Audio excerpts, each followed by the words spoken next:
Hello students, हम लोग chapter पढ़ रहे थे अकाउंटिंग इक्वेशन। आज इस चैप्टर का थर्ड लेक्चर।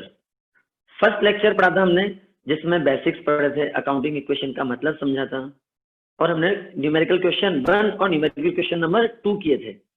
लेक्चर सेकंड जिसमें हमने numerical question 3 and numerical question 4 किए थे।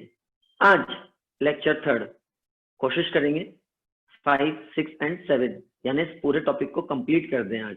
ओके, तो हम लोग स्टार्ट करते हैं क्वेश्चन नंबर 5 के साथ। आपकी स्क्रीन पर क्वेश्चन नंबर 5। चलिए तो हम स्टार्ट करते हैं question number 5। Mohit has the following transaction, prepare accounting equation.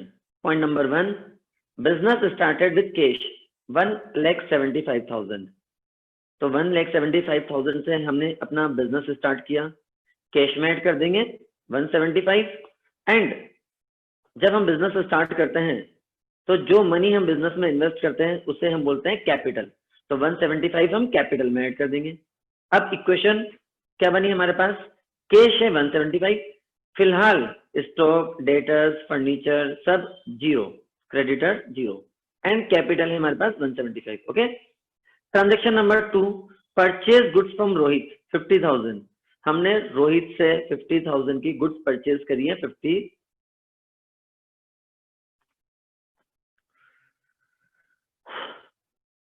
Transaction number 2, purchase goods from Rohit 50,000। Rohit से कितने की गुड्स परचेज करी हमने? 50,000 की गुड्स परचेज करी है। पहले तो ये बताइए कि ये आपकी कैश परचेज है या ये आपकी क्रेडिट परचेज है? क्या बताइए मुझे? पहले तो ये बताइए मुझे कि ये हमारी कैश परचेजेस हैं या ये हमारी क्रेडिट परचेजेस है? ये हमारी क्रेडिट परचेज होगी, ध्यान रखिएगा। कैसे? अच्छा, इस लाइन में कहीं लिखा है क्या कैश परचेज? नहीं है। यदि लिखा होता कैश परचेज है तो हम कैश परचेज मान लेते। क्या इस लाइन में कहीं लिखा है क्रेडिट है? नहीं लिखा। तो हम अब हम सेकंड ट्रांजेक्शन रिकॉर्ड करते हैं। Purchase goods from Rohit 50,000 rupees. इस ट्रांजेक्शन में यार ये कहीं तो लिखा ही नहीं है कि ये कैश परचेज है क्रेडिट परचेज है। इसका मतलब हमें डिसाइड करना है कि ये हमारी कैश परचेज है या ये हमारी क्रेडिट परचेज है। तो पहले हम देखते हैं कि हम कैसे डिसाइड करेंगे कि कौन सी हमारी कैश परचेज है, कौन सी हमारी क्रेडिट परचेज है। ओके, तो देखिए सामने यदि मेरे पास इस तरह से स्टेटमेंट आता है, purchase goods for cash, first condition. Second condition, मेरे पास ट्रांजेक्शन आता है परचेज गुड्स ऑन क्रेडिट। मेरे पास इस तरह से आता है परचेज गुड्स। हमें ट्रांजेक्शन में भी इस तरह से गिवन हो, purchase goods from Rohit. And third में भी ऐसे गिवन हो, purchase goods from Rohit for cash. मैंने 5 ट्रांजेक्शन लिखे हैं सामने। ट्रांजेक्शन को आइडेंटिफाई करना जरूरी है, उसी हिसाब से हम रिकॉर्ड करेंगे। तो हमें पता लगना चाहिए कि हमने जो गुड्स परचेज करी है वो कैश है या क्रेडिट है। ओके, तो पहले हम आइडेंटिफाई करना सीखें कि कौन सा ट्रांजेक्शन कैश है और कौन सा ट्रांजेक्शन क्रेडिट है। फर्स्ट ट्रांजेक्शन में तो ऑलरेडी उसने मेंशन करा है ना, परचेज गुड्स फॉर कैश, तो अपना दिमाग नहीं लगाना। उन्होंने बोल दिया कैश परचेज है तो कैश परचेज है भाई। तो फर्स्ट ट्रांजेक्शन ऑलरेडी कौन सी परचेज है? आपकी कैश परचेजेज है। ओके, अच्छा, अब सेकेंड ट्रांजेक्शन लिख दिया ना उन्होंने क्रेडिट है, तो अपन क्यों अपना दिमाग लगाएं? लिखा हुआ है क्रेडिट परचेज है तो क्रेडिट परचेज ही है। फिफ्थ ट्रांजेक्शन गिवन है ना, purchase goods from Rohit for cash, पैसे दे दिए हमने उसको, तो इसका मतलब ये भी हमारी कौन सी परचेज है? कैश परचेज है। 3 ट्रांजेक्शन में तो ऑलरेडी मेंशन था कैश, कैश, क्रेडिट, तो हमें नहीं सोचना, जैसा लिखा है वैसा ही है। कैश है तो कैश परचेज है, क्रेडिट है तो क्रेडिट परचेज है। लेकिन यार ये 2 ट्रांजेक्शन दे रखे हैं, इनमें मुझे नहीं पता लग रहा कि ये कैश परचेज है क्रेडिट परचेज है। इसका मतलब मुझे डिसाइड करना पड़ेगा कि ये मेरी कैश परचेज है या ये मेरी क्रेडिट परचेज है। तो यहाँ पर हम डिसाइड करने वाले हैं। तो हम कैसे डिसीजन लेंगे कि कौन सी हमारी कैश परचेज है, कौन सी हमारी क्रेडिट परचेज है। अब ये देखिए परचेज गुड्स, क्या मैंने यहाँ पर अपने सप्लायर का नाम याद रखा क्या आप मार्केट में जब गुड्स खरीदते हैं तो सब कस्टमर्स, सॉरी, जब आप मार्केट में गुड्स खरीदते हैं तो शॉपकीपर आपसे आपका नाम पूछता है क्या नाम पसंद आएगा तो गुड्स दूंगा, नहीं तो नहीं दूंगा। ऐसा करता है क्या कोई शॉपकीपर? नहीं करता। नाम या तो बिल बनाएगा तब पूछेगा, अदरवाइज शॉपकीपर को हमारे नाम के अंदर कोई इंटरेस्ट नहीं है, यदि वो ट्रांजेक्शन किस में कर रहा है, कैश में। लेकिन क्या मैं किसी से उधार खरीद रहा हूं तो उससे मेरा नाम याद होगा या नहीं होगा? नाम याद होगा।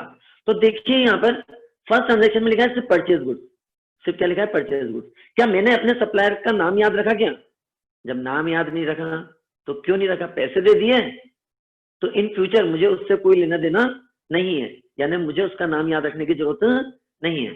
तो जब हमारे पास ट्रांजेक्शन में नेम अवेलेबल नहीं है तो हम इस ट्रांजेक्शन को क्या ट्रीट करेंगे, कैश परचेज। और आपके पास ट्रांजेक्शन में नेम अवेलेबल है, यानी कि आपने अपने सप्लायर का नाम याद रखा, तो कोई ना कोई कारण तो होगा। तो नाम कब याद रखते हैं? जब हम गुड्स क्रेडिट में परचेज करते हैं और इन फ्यूचर हमें अपने सप्लायर्स को पैसे देने हैं। तो ये हमारी कौन सी परचेज होगी, क्रेडिट परचेज होगी। ओके, तो इसे हम क्या ट्रीट करेंगे, अपनी क्रेडिट परचेज ट्रीट करेंगे। तो ध्यान रखना है, जब कैश लिखा है कैश परचेज है, क्रेडिट लिखा है क्रेडिट परचेज है। जब कैश क्रेडिट कुछ मेंशन नहीं है तो हम कैसे डिसीजन लिखेंगे? हम ये देखेंगे कि ट्रांजेक्शन में सप्लायर या कस्टमर का नाम है क्या। सप्लायर या कस्टमर का नाम है, इसका मतलब वो ट्रांजेक्शन क्रेडिट में हुआ है। और यदि सप्लायर या कस्टमर का नाम नहीं है, इसका मतलब वो ट्रांजेक्शन कैश में हुआ है। तो अभी हमारे पास क्या ट्रांजेक्शन था, परचेज गुड्स फ्रॉम रोहित, बस इतना था, कैश क्रेडिट मेंशन नहीं था। लेकिन मेरे पास मेरे सप्लायर का नाम है, इसका मतलब परचेज कौन सी है, क्रेडिट परचेज है। ओके, तो इस ट्रांजेक्शन को हम क्रेडिट परचेज की तरह रिकॉर्ड करेंगे। चलिए रिकॉर्ड करते हैं transaction number.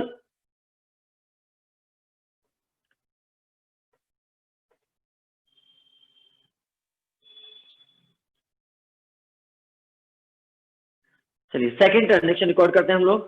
Purchase goods from Rohit 50,000। अभी क्या समझा हमने, जैसे नेम गिवन है मतलब क्रेडिट परचेज है तो कैश पे कोई इफेक्ट नहीं पड़ेगा। 50 हम स्टॉक में ऐड करेंगे, जिनसे हम गुड्स परचेज करते हैं उन्हें हम बोलते हैं क्रेडिटर, तो 50 हम अपने क्रेडिटर्स में ऐड कर देंगे। ओके, चलिए ट्रांजेक्शन नंबर के बाद हमेशा न्यू इक्वेशन बनानी है, ये कभी मत भूलिएगा। जैसे ही आप ट्रांजेक्शन रिकॉर्ड करें आप न्यू इक्वेशन प्रिपेयर करें। Cash 175, stock 0 + 50 50, debtors 0, furniture 0, creditor 0 + 50, capital 175। Okay, चलिए transaction number 3, sales goods on credit to Manish. Sales goods on credit लिख दिया ना, क्रेडिट है तो क्रेडिट सेल ही ट्रीट करेंगे। टू मनीष कॉस्टिंग 17,500, और हमने सेल कितने में कराया मनीष को, 20,000 में। सेल का ट्रांजेक्शन आ गया, तो पहले हम वर्किंग नोट प्रिपेयर कर लेते हैं। आप चाहें तो इसका स्क्रीनशॉट ले लीजिए ताकि आपको हमेशा याद रहे कि कब कैश परचेज है कब क्रेडिट परचेज है। इसी तरीके से सेल्स भी आएगी, सेम चीजें किसके लिए लिख सकते हैं हम, सेल्स के लिए। तो यहाँ से परचेज हटा के आप चाहें तो क्या लिख सकते हैं, सेल्स। ओके, स्क्रीनशॉट लेना चाहें तो ले लीजिए, मैं 1 मिनट के लिए स्क्रीन से हट जाता हूँ। लेकिन याद रखिएगा कि कब आपको कैश ट्रीट करना है ट्रांजेक्शन को, कब आपको क्रेडिट ट्रीट करना है ट्रांजेक्शन को। ओके, चलिए तो नेक्स्ट ट्रांजेक्शन पर आते हैं हम लोग।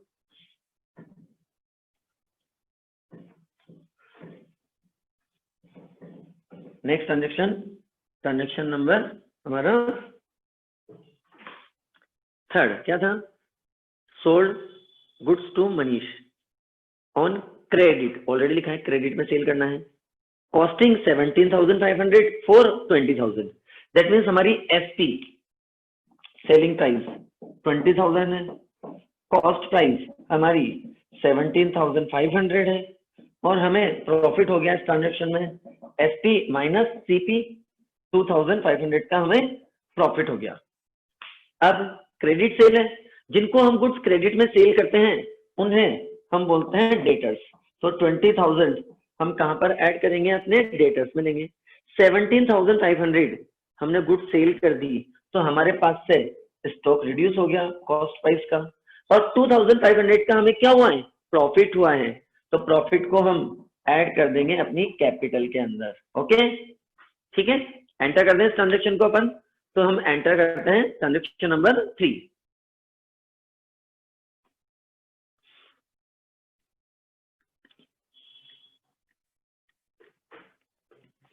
कॉस्ट प्राइस 17,500 स्टॉक में से माइनस कर देंगे, सेल प्राइस 20,000 डेटर्स में ऐड कर देंगे, और आपको 2,500 का प्रॉफिट हुआ है, उससे हम कैपिटल में ऐड कर देंगे।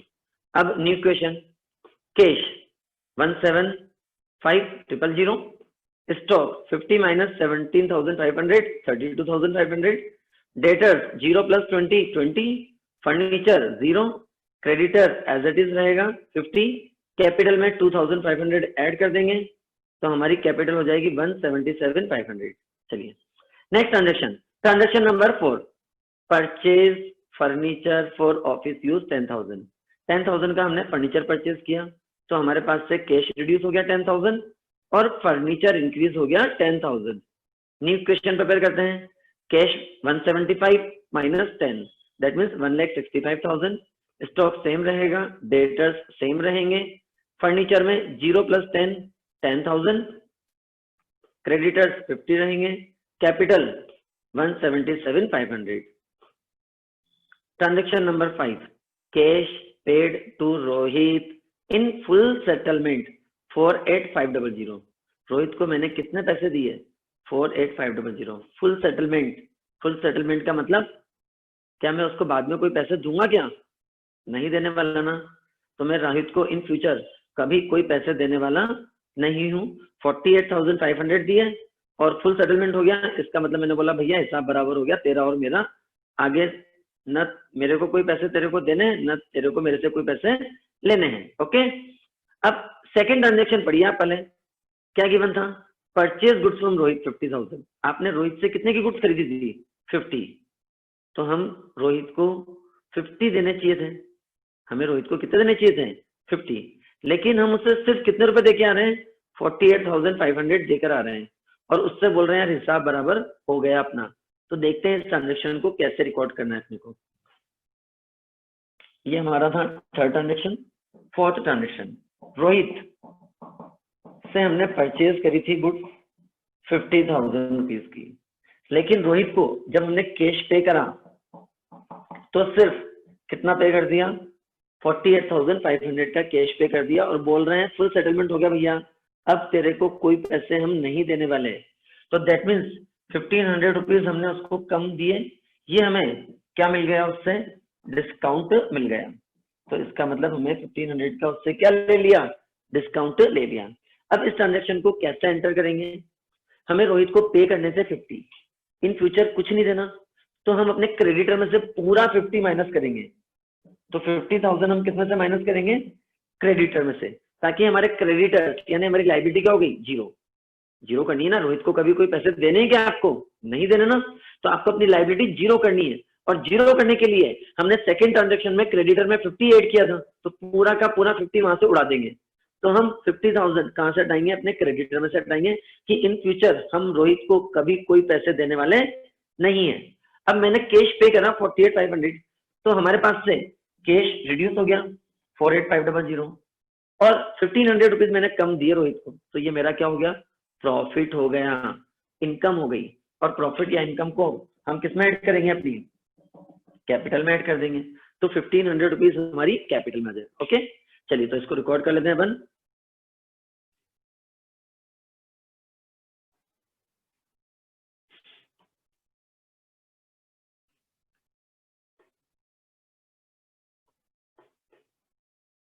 चलिए एंट्री करते हैं अपन ट्रांजेक्शन नंबर 5 की। कैश में से कितना माइनस करेंगे, 48,500, क्रेडिटर में से पूरा 50 हटाएंगे, क्योंकि हमें इन फ्यूचर कभी रोहित को कोई पैसे नहीं देने। अब रोहित को देने थे 50,000, लेकिन हमने उसे दिए 48,500, तो 1,500 का हमारा प्रॉफिट हो गया, इससे हम कैपिटल में। न्यू इक्वेशन लिखना मत भूलिएगा, हर ट्रांजेक्शन के बाद न्यू इक्वेशन प्रिपेयर करनी है। 165 minus 48,500 that means 116,500, stock 32,500, debtors 20,000, furniture 10,000, creditors अब जीरो हो जाएंगे क्योंकि आपको इन फ्यूचर अपने क्रेडिटर्स को कोई पैसे नहीं देने। 1500 का हमारा प्रॉफिट हुआ, कैपिटल में ऐड कर देंगे 179। चलिए next transaction 6, cash received from Manish. Cash received, cash में ऐड कर दिया। मनीष कौन था भैया? ये डेटर था जिसको हमने ट्रांजेक्शन नंबर 3 में गुड्स सेल करी थी। तो डेटर से हमें पैसे मिल गए, तो डेटर्स में से 20 माइनस कर दिया, तो हमारे डेटर्स की वैल्यू क्या हो जाएगी? 0। Cash 1,16,500 plus 20,000, that means 1,36,500। Stock 32,500, debtors 0, furniture 10, creditors 0 and capital 179,000। Okay. Transaction number 7, rent paid 1,000, cash में से माइनस करा 1, और रेंट पे कर रहे हैं तो हमारा एक्सपेंसेस है, कैपिटल में से माइनस कर देंगे 1,000, एक्सपेंसेस को कैश में से माइनस करते हैं और कैपिटल में से माइनस करते हैं। अब new question 136,500 minus 1, 135,500, stock 32,500, debtors 0, furniture 10, creditor 0 ही रहेगा, कैपिटल 1 माइनस करेंगे तो 178। 8 point, cash withdrew for personal use. Cash withdraw किया है बिजनेस से, तो बिजनेस में कैश क्या हो गया? कम हो गया 3,000। जहां भी पर्सनल यूज आता है मतलब ड्राइंग्स, और ड्राइंग्स को हम माइनस करते हैं कैपिटल में से 3,000। लास्ट ट्रांजेक्शन था तो final equation, cash 135,500 minus 3,000, that means 132,500, stock 32,500, debtors 0, furniture 10, creditors 0 and capital 1,75,000। Okay. चलिए नेक्स्ट क्वेश्चन, क्वेश्चन नंबर 6। पहले रुक जाते हैं, कुछ पॉइंट समझते हैं। बहुत देर हो गई यही क्वेश्चंस करते करते, यही कॉलम्स प्रिपेयर करते करते बोर हो गए हैं, और मेरे ख्याल से अब तो समझ में आ गया होगा। तो अब हम कुछ नए कॉलम इंसर्ट करते हैं। क्या करते हैं? अब हम कुछ नए कॉलम इंसर्ट करते हैं ताकि कुछ हमारे क्वेश्चंस में नए ट्रांजेक्शंस आ जाएं। तो देखते हैं कि कौन कौन से हम नए कॉलम इंसर्ट करने वाले हैं नेक्स्ट दोनों क्वेश्चंस के अंदर। ओके।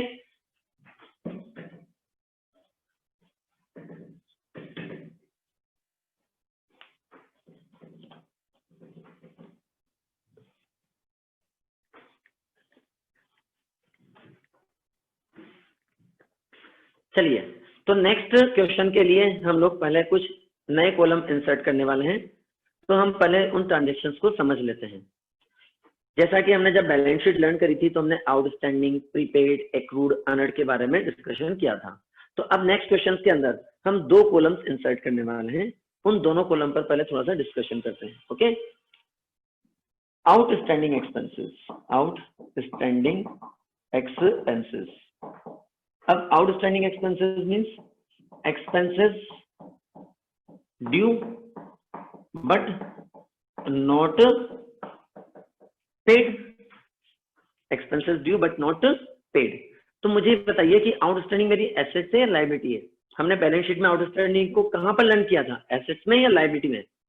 हमने बैलेंस शीट में आउटस्टैंडिंग को लर्न किया था लायबिलिटीज में लर्न किया था। मैंने अपने एम्प्लॉय से काम करा लिया, पैसे नहीं दिए अभी तक, देने पड़ेंगे ना, तो वो मेरी लायबिलिटी है। मेरे घर पे लाइट का बिल आ गया, ड्यू डेट निकल गई, मैंने अभी तक वो लाइट का बिल जमा नहीं कराया, तो मुझे वो लाइट का बिल जमा कराना पड़ेगा ना, तो वो मेरी क्या है? लायबिलिटीज है। तो आउटस्टैंडिंग हमारी क्या होती है? लायबिलिटीज। तो हम लायबिलिटी साइड एक नया कॉलम इंसर्ट करने वाले हैं। किस नाम से? आउटस्टैंडिंग एक्सपेंसेस के नाम से। आउटस्टैंडिंग एक्सपेंसेस का एक कॉलम इंसर्ट करेंगे और उसमें ऐड कर देंगे जो भी एक्सपेंसेस क्या चल रहा है, आउटस्टैंडिंग। अब सेकंड का इफेक्ट पड़ेगा इसका, नॉट पेड, पैसे तो नहीं दिए हमने, तो इसका मतलब कैश पर तो इफेक्ट नहीं पड़ने वाला। लेकिन हमने सर्विसेज तो यूज कर ली, मैंने पूरे महीने लाइट यूज कर ली, मैंने पूरे महीने एम्प्लॉय से काम करा लिया, तो इसका मतलब मेरा एक्सपेंसेस तो इनकर्ड हो गया है। और जैसे ही एक्सपेंसेस इनकर्ड होते हैं उन्हें हम कैपिटल में से माइनस कर देते हैं। कहां से माइनस करेंगे? कैपिटल में से माइनस करेंगे। तो नेक्स्ट इसका इफेक्ट किस पर आएगा? कैपिटल पर। तो हम कैपिटल में से क्या करेंगे? माइनस करेंगे। तो आउटस्टैंडिंग एक्सपेंसेस की दो एंट्रीज करनी है हमें। एक, हमें आउटस्टैंडिंग एक्सपेंसेस के नाम से एक नया कॉलम इंसर्ट करना है लायबिलिटी साइड। तो अब हम क्रेडिटर के साथ एक और कॉलम इंसर्ट करेंगे आउटस्टैंडिंग का, और जब भी कोई एक्सपेंसेस आउटस्टैंडिंग है या ड्यू है हम उसमें ऐड कर देंगे। सेकेंड, आउटस्टैंडिंग का मतलब आपने सर्विसेज ले ली हैं, दैट मीन्स आपका एक्सपेंसेस इनकर्ड हो चुका है। तो जैसे ही एक्सपेंसेस इनकर्ड होते हैं, बुक हो जाते हैं, हम उन्हें कैपिटल में से क्या कर देंगे, माइनस कर देंगे। तो दो जगह इफेक्ट पड़ेगा, आउटस्टैंडिंग में प्लस करना है और कैपिटल में से माइनस करना है। Next transaction, prepaid expenses. Prepaid expenses, prepaid का ट्रीटमेंट, प्रीपेड को हम लोग बोलते हैं एक्सपेंसेस पेड इन एडवांस। क्या बोलते हैं प्रीपेड को, एक्सपेंसेस पेड इन एडवांस। कहां पे लर्न किया था बैलेंस शीट में, एसेट्स में या लायबिलिटी में? कहां लर्न किया था प्रीपेड हमने, बैलेंस शीट में एसेट साइड लर्न किया था हमने। तो एक हमें नया कॉलम इंसर्ट करना है, तो कैश स्टॉक डेटर, और एक नया कॉलम कौन सा इंसर्ट कर देंगे, प्रीपेड एक्सपेंसेस का इंसर्ट करेंगे एसेट साइड हम लोग। ओके, अब paid in advance, paid in advance चल रहा है मार्च, लेकिन मेरा एम्प्लॉय मेरे से अप्रैल मई 2 महीने की सैलरी एडवांस लेके चला गया, तो हम क्या वर्ड यूज करेंगे, प्रीपेड एक्सपेंसेस यूज करेंगे। अब पैसे लेके चला गया मतलब मेरा कैश तो रिड्यूस हो गया है ना, तो हम इसको कहां ट्रीट करेंगे, कैश में से माइनस करेंगे, और एक हम एसेट साइड नया कॉलम इंसर्ट करेंगे, किस नाम से, प्रीपेड एक्सपेंसेस के नाम से, वहां पर ऐड कर देंगे। तो प्रीपेड का ट्रीटमेंट, प्रीपेड का एक कॉलम इंसर्ट करना है आपको एसेट्स में, और वहां पर प्रीपेड में इस वैल्यू को ऐड करनी है। सेकंड, आपने एम्प्लॉय को पैसे दे दिए, आपने लैंडलॉर्ड को एडवांस रेंट पे कर दिया, तो आपके पास से कैश रिड्यूस हो गया, कैश में से माइनस। कैपिटल पे इफेक्ट नहीं पड़ेगा अभी, क्योंकि अभी हमने सर्विसेज ले ली, क्या नहीं ली ना। तो जब तक हम सर्विसेज यूज नहीं कर रहे, हमारा एक्सपेंस इनकर्ड नहीं हुआ है, और जब एक्सपेंस हुआ ही नहीं है तो मैं कैपिटल में से क्यों माइनस करूं भाई अभी। तो जब हम एम्प्लॉय से काम करा लेंगे तब हम कैपिटल में से माइनस कर देंगे और ये प्रीपेड हटा देंगे एसेट साइड से। लेकिन जब तक हमने सर्विसेज यूज नहीं करी है तब तक हम कैपिटल में से इसको माइनस नहीं करेंगे, हम प्रीपेड में ऐड करेंगे, और हमने पैसे दे दिए कैश में से माइनस करेंगे। तो ध्यान रखना है, ये दो चीजें बहुत काम की है जो आगे के क्वेश्चंस में आने वाली है हमारे पास, outstanding and prepaid. Outstanding capital में से माइनस करेंगे, प्रीपेड कैश में से माइनस करेंगे, और बाकी तो जो दोनों के नाम है यानी कि आउटस्टैंडिंग और प्रीपेड वहीं पर एडजस्ट करना है। आउटस्टैंडिंग का कॉलम लायबिलिटी में बनाना है, प्रीपेड का कॉलम एसेट्स में बनाना है आपको। ओके, चलिए तो हम क्वेश्चन करते हैं। नेक्स्ट क्वेश्चन नंबर कौन सा करना था, 6th। Okay, question number 6।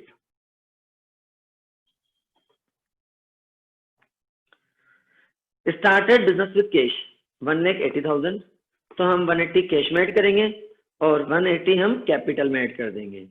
अब हम प्रिपेयर करेंगे new question, cash 180, stock 0, debtors 0, prepaid 0, outstanding 0, creditors 0 and capital 180। Transaction number 2, purchase goods for cash 60 and credit 30। हमने 60,000 की गुड्स कैश में परचेज करी, कैश में से माइनस कर दिया, टोटल गुड्स 60 की कैश 30 की क्रेडिट 90 की हो गई, उसे हम स्टॉक में ऐड कर देंगे, और 30 की जो आपकी क्रेडिट परचेज है उसे हम क्रेडिटर्स में ऐड कर देंगे। अब new question, 180 minus 60 120, 0 plus 90 90, creditor 0 plus 30 30, 180। Transaction number 3, sold goods for cash 40, sale price को कहां ऐड करते हैं, कैश में ऐड करते हैं। कॉस्ट प्राइस को कहां से माइनस करते हैं, स्टॉक में से माइनस करते हैं, और हमें कितने का प्रॉफिट हुआ, 16,000 का प्रॉफिट हुआ, इसे हम अपनी कैपिटल में ऐड कर देंगे। अब न्यू क्वेश्चन बनाते हैं, 120 plus 40 160, 90 minus 24 66, debtor prepaid outstanding सब एज इट इज रहेगा 0 0 0, creditors 30,000, capital 180 plus 16 196। Transaction number 4, rent paid 5 and rent outstanding 2। Rent rent paid 5 and rent outstanding 2000।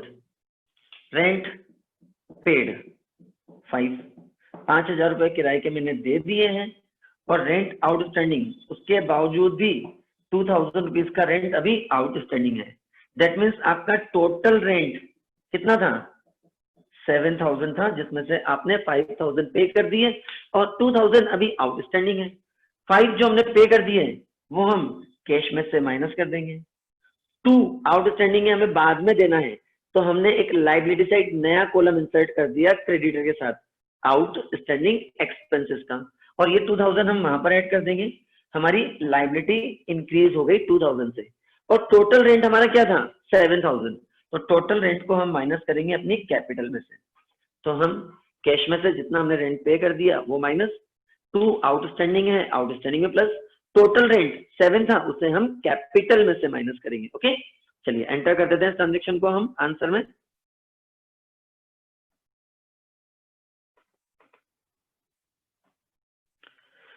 Transaction number 4, rent paid 5, rent में से minus कर दिया, outstanding 2 outstanding में plus कर दिया और टोटल रेंट आपका 7, इसे हमने कैपिटल में से माइनस कर दिया।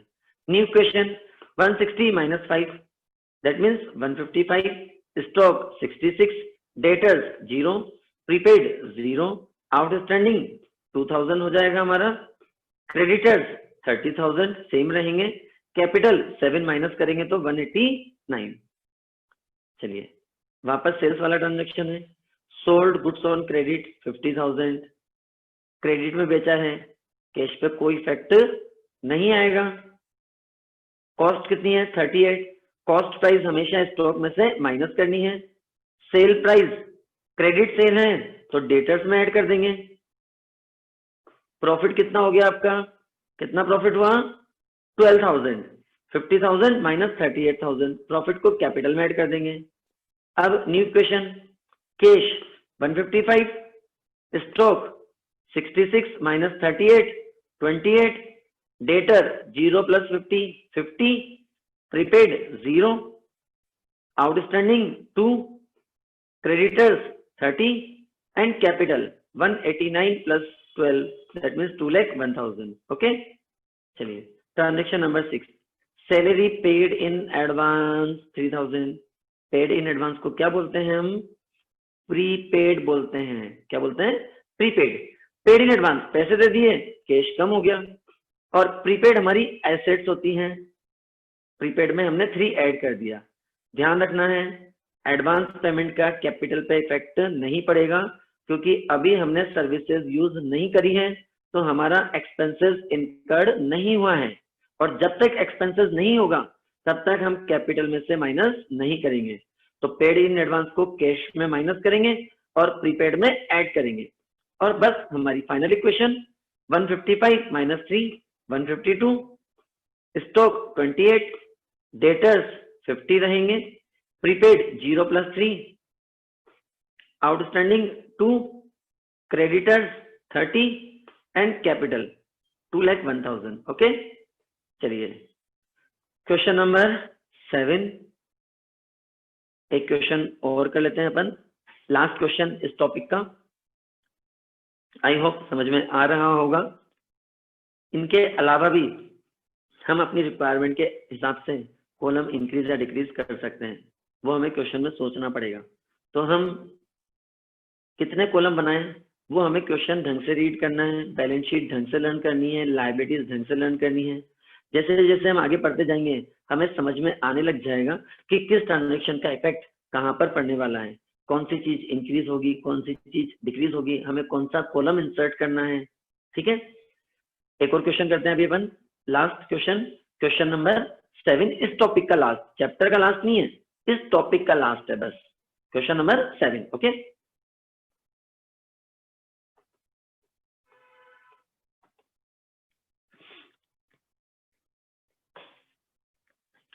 Started business with cash. मेरे ख्याल से कुछ ट्रांजेक्शन तो अब आपको अच्छे से याद हो गए होंगे, कहाँ ऐड करना है कहाँ लेस करना है। तो first transaction started business with cash, cash में ऐड कर देंगे और कैपिटल में ऐड कर देंगे, ठीक है ना। चलिए न्यू क्वेश्चन, कैश कितना 120, stock 0, prepaid 0, debtors 0, outstanding 0, capital 120। अब second transaction, purchase goods for cash, goods खरीदी अपन ने कैश में, कैश कम हो गया और गुड्स यानी स्टॉक इंक्रीज हो गया हमारे पास 10,000 का। अब न्यू क्वेश्चन प्रिपेयर करते हैं, 120 minus tax, that means 1,10,000, 0 plus 10, 10,000, बाकी सब कुछ एज इट इज रहेगा, कोई चेंजेस नहीं करने हैं। Transaction number 3, rent received 5,000, rent received 5,000, rent मिल रहा है मतलब अपनी इनकम हो गई, इनकम को हम कैश में ऐड करते हैं और कैपिटल में ऐड कर देते हैं। अब new question, 1,10,000 plus 5, 1,15,000, stock, prepaid, debtors, outstanding सब एज इट इज कॉपी करने हैं आपको प्रीवियस इक्वेशन से।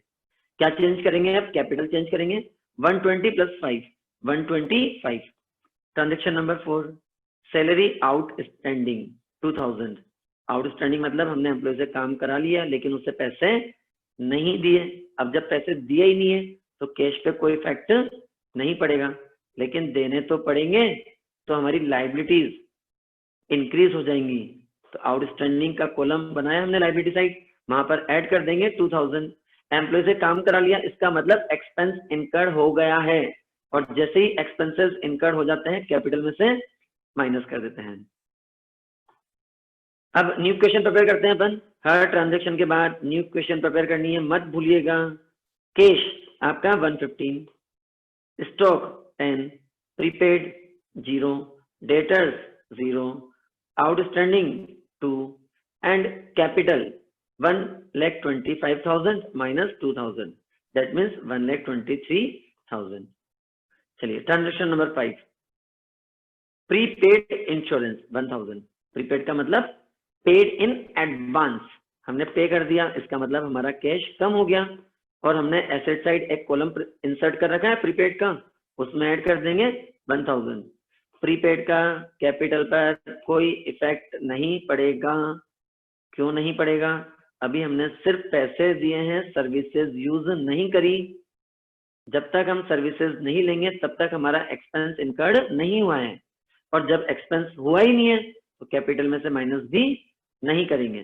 तो पेड इन एडवांस को सिर्फ कैश में से माइनस करेंगे और एक कॉलम इंसर्ट करेंगे एसेट साइड प्रीपेड का, उसमें ऐड करेंगे। New question, 115 minus 1, 114, stock same रहेगा, prepaid 0 plus 1, 1, debtors 0, outstanding capital same रहेगी आपकी। Transaction number 6, received interest, received interest, अब रिसीव्ड है मतलब इनकम है तो कैश में ऐड कर देंगे, और इनकम को कहाँ ऐड करते हैं, कैपिटल में ऐड करते हैं। New question, 114 plus 700, that means 1,14,700, stock 10,000, prepaid 1,000, debtors 0, outstanding 2,000, capital में 700 ऐड करेंगे तो 123,700। 7 transaction, sold goods for cash costing 5,000, 7,000, अब कैश में सेल करिए, 5,000 प्रोडक्ट की प्राइस थी, हमने सेल कितने में करा है, 7,000 में सेल किया है, तो सेल प्राइस को तो हम ऐड करेंगे कैश में, कॉस्ट प्राइस को हम माइनस करेंगे स्टॉक में से, और sale price minus cost price 2,000 का हमारा प्रॉफिट आ गया, उसे हम कैपिटल में ले लेंगे। अब प्रिपेयर करते हैं न्यू क्वेश्चन, 7,000 कैश में ऐड किया तो 121,700, 5,000 स्टॉक में से माइनस किया तो अब स्टॉक कितना बचा, 5,000, prepaid 1,000, debtors 0, outstanding 2,000, capital 1,25,700। Last transaction हमारा goods destroy by fire 500, goods आ गया, इसका मतलब स्टॉक आने वाला है, goods destroy by fire, goods destroy हो गई यानी कि आपका स्टॉक रिड्यूस हो गया 500। अब गुड्स डिस्ट्रॉय तो हमें प्रॉफिट हुआ है, लॉस हुआ, क्या लॉस होगा, तो लॉस होगा तो उसका इंपैक्ट कहाँ आता है, कैपिटल पर आता है, तो कैपिटल में से 500 माइनस कर दिए, और ये लास्ट ट्रांजेक्शन था। तो अब न्यू क्वेश्चन नहीं लिखेंगे, क्या लिखेंगे, फाइनल इक्वेशन लिखेंगे। Cash 121,700, stock 5,000 minus 500 that means 4,500, prepaid 1,000, debtors 0, outstanding 2,000 और कैपिटल 500 लेस कर देंगे तो 1,25,200 रुपीज आ जाएगी। तो ये हमारा इस चैप्टर का यानी अकाउंटिंग इक्वेशन का फर्स्ट टॉपिक हमने कंप्लीट किया है। नेक्स्ट टॉपिक नेक्स्ट लेक्चर में करेंगे। आई होप यहाँ तक समझ में आ गया होगा। और वापस वही बात, यदि आप लोगों को लेक्चर्स पसंद आ रहे हैं, समझ में आ रहा है, तो वापस वही बात, मेरे चैनल को लाइक कीजिए, शेयर कीजिए और सब्सक्राइब कीजिए। चलिए bye, have a good day.